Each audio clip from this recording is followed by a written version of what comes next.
Draft, let's see if Aura can make a difference, can make or break it, as BIGETRON Alpha Key is already forced to flicker early on, going in for that very, very aggressive invade. Man, like really just started here, and you can see Godiva trying to punish him out as well. And I do agree with you, there is kind of this weird distinction now with Aura Fire in this particular match, and there is a possibility that they might be hiding more of their cards, but here it is, the contest of the Lethal Wanderer. Well, High is on the Esmeralda, my friends. It is an Esmeralda jungle. Okay, never mind, yeah. So already we're seeing something confusing. This is not what we expected, as Godiva goes onto Marino, and Key will be there to back him away. And BIGETRON Alpha, they're being very aggressive towards Aura Fire's jungle. Yeah, they know High is on Esmeralda, won't be able to farm really well, but it's actually Max who gets chunked low. He's forced to run away. He uses the first ability, Fluffy picks up the first blood, and here it is. Moreno comes in, trading it back. Facehugger taken low. Key going on to High, onto Godiva, who goes in for Earth Shatter, knocking Key up and providing the utility for the kill to be taken. BTR losing in the early fights. Aura Fire lead 2-1. 2-1 now for the side of Aura Fire, and they're being not as aggressive, but they're being counter-aggressive from what BIGETRON Alpha has been throwing at them. And this was something that we highlighted as well, right? From the side of Aura Fire, but wait a second here. So Rizzo 2 versus 1, he is still able to get out because he is on that Uranus with the Consecration as well. But like I was talking about before, is the fact that Aura Fire, when you feel like you can read their draft, they just come out with something unpredictable. But my question is an Esmeralda jungle still effective? Well, considering the new meta where there'll be tanky members in the jungle with Demon Slayer emblem, just there to secure objectives and also gank for your team, I think Esmeralda plays the role quite well, and the teamfight from Aura here, the AoE! Yeah, Max is gonna get taken down instantly there as Rizzo tries to look for an opening. Fluffy taken low, Moreno picking up that kill. Real world inflation still there by Facehugger, putting damage on to BTR, but the wild charge catches High, no mana! So Rizzo gonna get knocked up by Godiva, onward, picking the kill up. But it's just a 1-for-2 trade as Aura were able to take a turtle and a kill. That 100% objective rate for the side of BIGETRON Alpha has fallen this time around. No. I mean, they're so good at being able to zone out Max and even take him down. 2 minutes in, almost 3 minutes, and he's already died 2 times in order for Aura Fire to be able to secure those neutral objectives. Oh, Matt with a cheeky steal. But yes, I agree with you, man. It's so weird, right? One time I was like, okay, Aura, they went for a predictable draft. Never mind. We get into the game. It's an Esmeralda jungle with a Demon Slayer emblem. Arashi. Exactly. He is able to actually pierce quite well right now, and considering that there's a lot of fighters, essentially there's 3 fighters inside of Aura Fire, so that really gives you a lot of options to play around with in the early game. So I think it's a great approach, and it suits Aura Fire. And BIGETRON trying to contest them early on in the jungle in those messy skirmishes, I think they're just playing right into Aura Fire's hands. So they need to try and play it a bit more calculatively, because Aura Fire, they are very happy to take those chaotic fights. Oh, again, there's just a lot of aggression from Godiva as he opens up the map. He doesn't have the flicker now, so he can't go for the onward flicker combo. BTR reads it really well, but take a look at the items. Matt has completed the DHS in the 3rd minute of the game. This is pretty fast.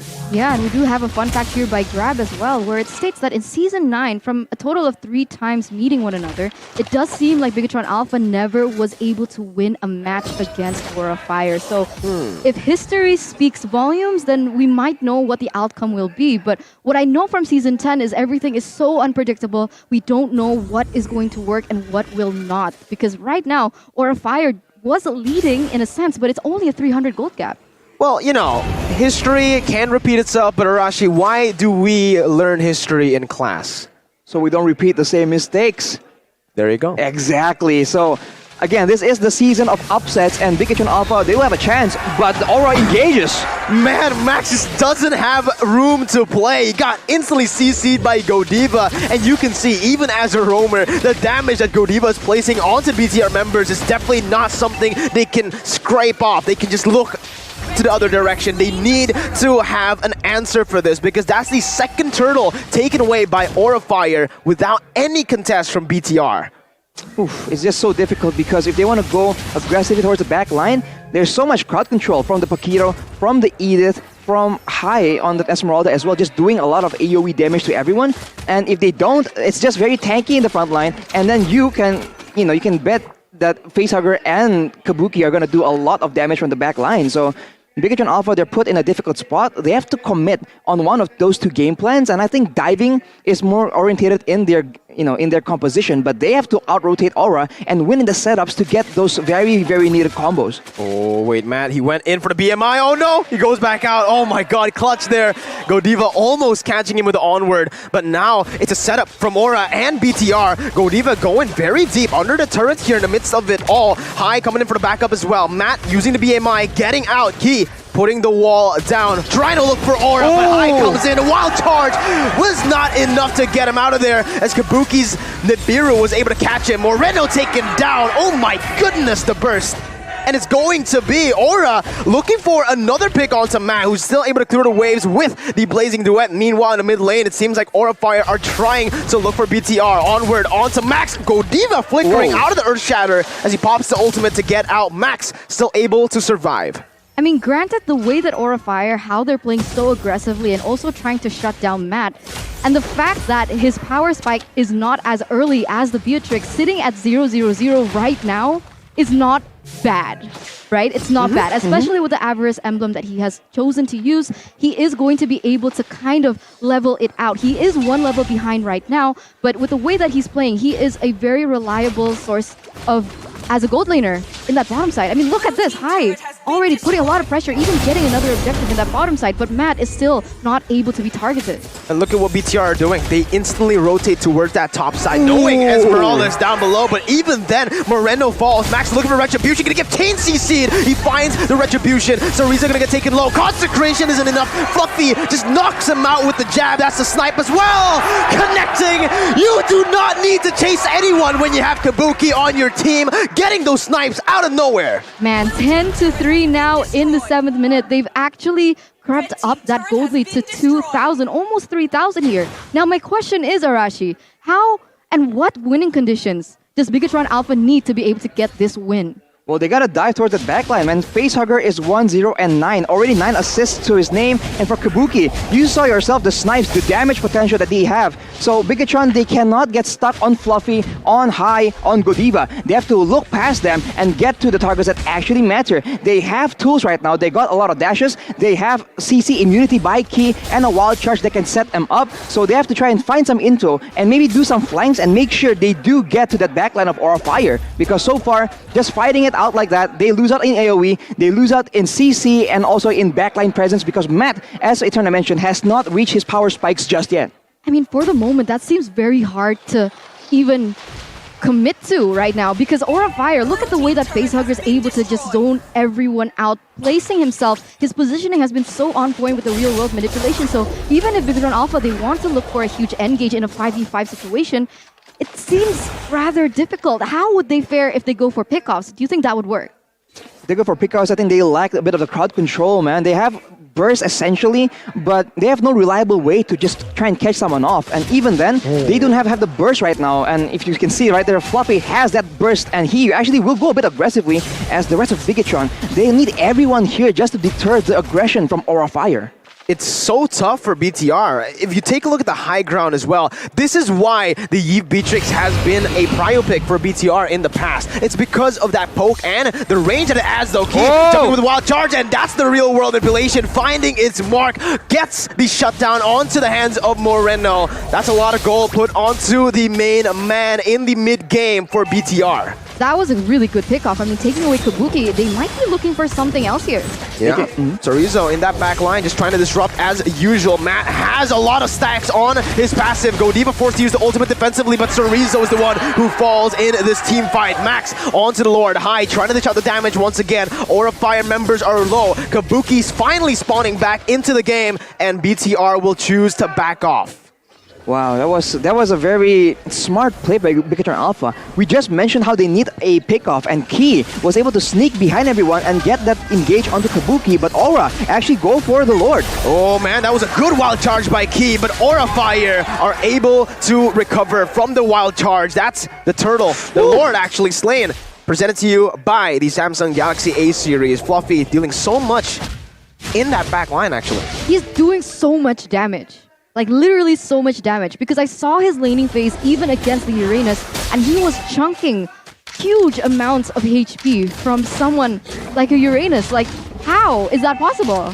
The new Paquito just does a lot of damage if you know how to use the skills properly, right? If you can time your combos properly and actually use the right ones in the right moments, there's so much potential in this hero, and that is exactly why it's been just rising in popularity, like the new Axe effect.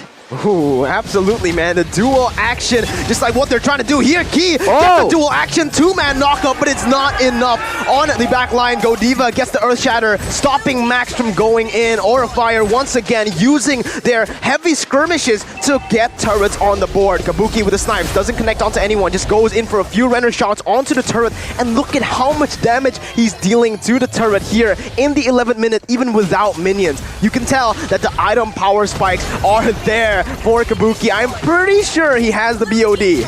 Yeah, 100%. I mean, that's one of the first two items that he should be making, and you can see that the setup from the side of Aura Fire has been so phenomenal in terms of team fight. They're able to use that real-world manipulation, but even if BIGETRON Alpha, Max, or other members want to go in for that backline, they're either caught in the real-world manipulation or caught in the Earth Shatter like this. There you go, just as you say, Godiva though, he goes in very aggressively with the Flicker and onward now, forced to use that Retribution. Actually, no.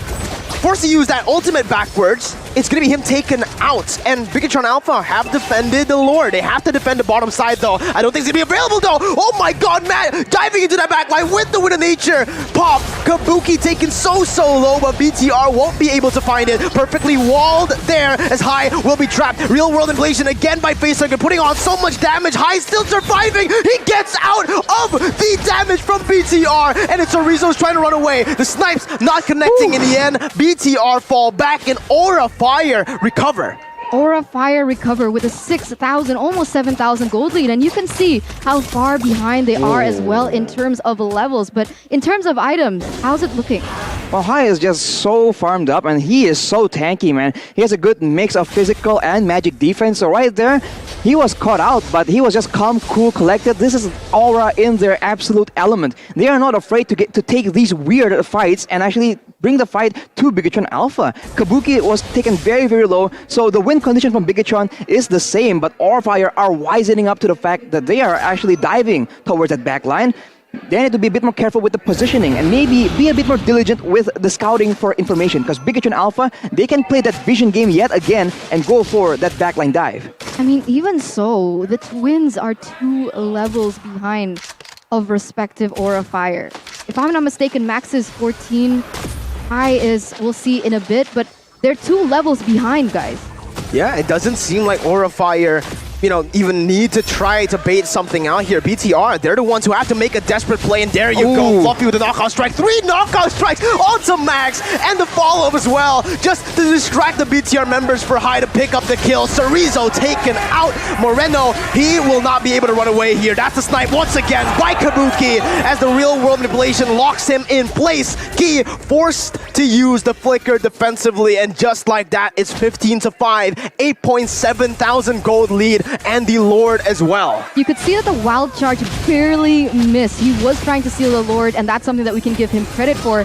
But look at this, the recalls, the disrespect already coming in from Aura Fire. They're gonna go straight for the base here. Max has to use the Retribution on the minions. There's so much damage coming out. And look at Fluffy, he's going all the way, almost taking Matt down, forcing him to use the BMI. Without that BMI, this is gonna be huge, as Aura Fire won't really have to look at Matt and feel a threat at all. Wall coming down. Aura Fire trying to siege down the base. Fluffy dealing the knockout strike over. Real world manipulation 2, man, as Key cancels Facehugger's real world. Matt jumping with the blazing duet all the way towards Fluffy. They're still not able to get anyone down. Kabuki with the Flicker to end the game.